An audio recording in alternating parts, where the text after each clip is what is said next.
Now, I don't know about you, but I feel like it can be super frustrating when you are constantly told to keep your shoulders down away from your ears throughout judges' critiques, dance class, or even like written feedback from your teachers. So that's what we're gonna fix today. You're going to need a resistance band. It could be a loop one or a long one.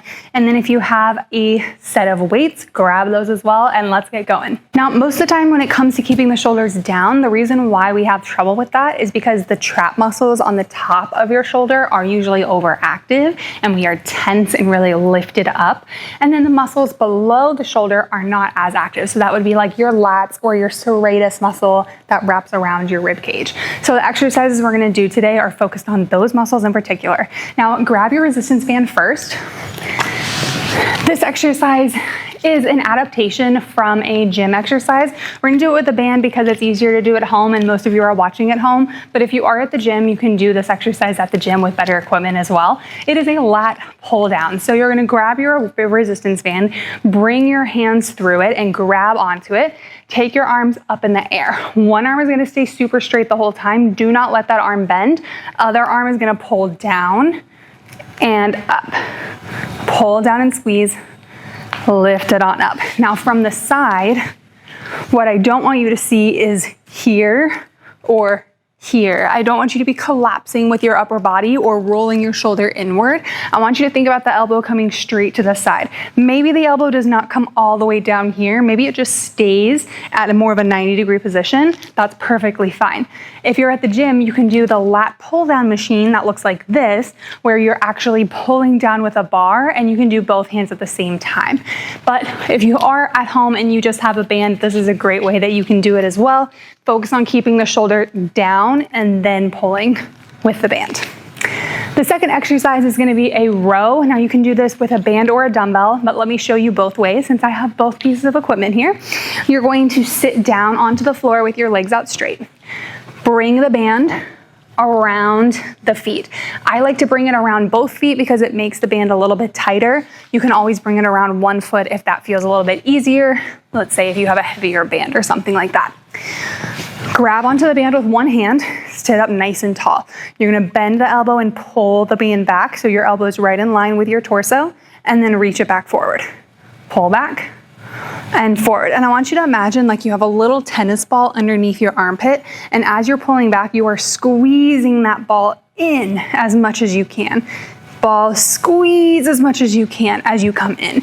The reason why is because that helps you activate more of the lats rather than just using the biceps to pull your elbow in and not using those muscles in the back of the shoulder and in your back as well.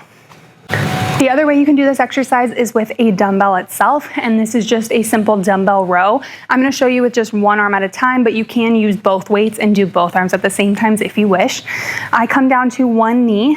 I'm gonna put my elbow on my front knee and hold my weight in the other hand. This is to anchor yourself into this slanted position so you're not coming too far forward or staying upright at all. We're in a nice slanted position here. With the elbow that has the weight, you're pulling it back and forward, and back and forward. You're not coming up and you're not rolling forward or coming back too far. I want the elbow to come right to the side. Think about your weight almost coming to the outside of the hip. It's like touching your hip, and then you come back down, back and down. Try both sides, try one side. If you have both weights, you can also do this one standing and then row back and forth with both arms at the same time. Now our next exercise is going to be working that muscle that I mentioned earlier, the serratus muscle that wraps around the rib cage. This one is a serratus push-up, or I call it like a push-up plus, or like a scapular push-ups. I forgot the name for a second. Scapular push-ups. So you're in a plank position. Your arms are staying straight the whole time. Do not let your arms bend, okay? Come up to the plank.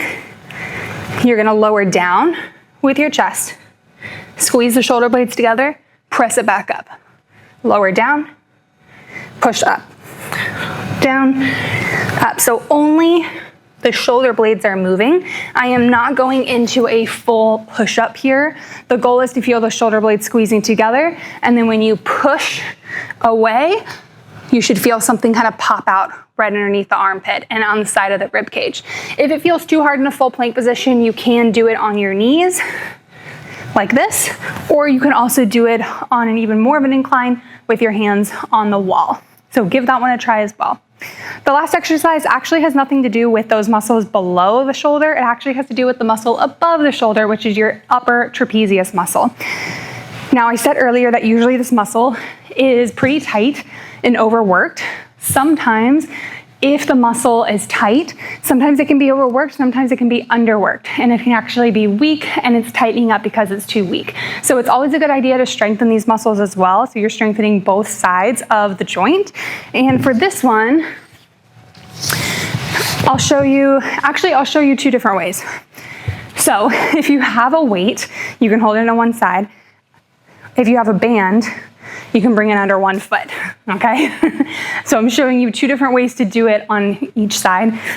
You don't need to do both at the same time like me. All it is you're lifting your shoulders up to your ear, lowering down. Shoulders up, shoulders down. This is also a really good way to feel gravity pulling your shoulders down and settling into the right position. Just make sure that you're not leaning back to lift the shoulders up, or you're not bending the elbow. We want to be using the muscles right on top of the shoulder, and then as you press down, we're lengthening and letting the weight pull your arm down as much as you can. So that one is called a dumbbell shrug or a banded shrug. And then once you've done all those exercises, just practice what it's like to lift and lower your shoulders. It should feel a lot easier. It should feel like you can bring your arms in first and keep your shoulder down and anchor into those muscles that we just worked on the underside of the armpit and through the back. I hope that this video helped. If there are any other exercises that you want to see to help with different cues that you hear from your dance teachers that you may not fully understand, leave a comment below and let me know what that correction or that cue is that you get from your dance teacher, and I'll try to make a video that explains it a little bit further and gives you some more help.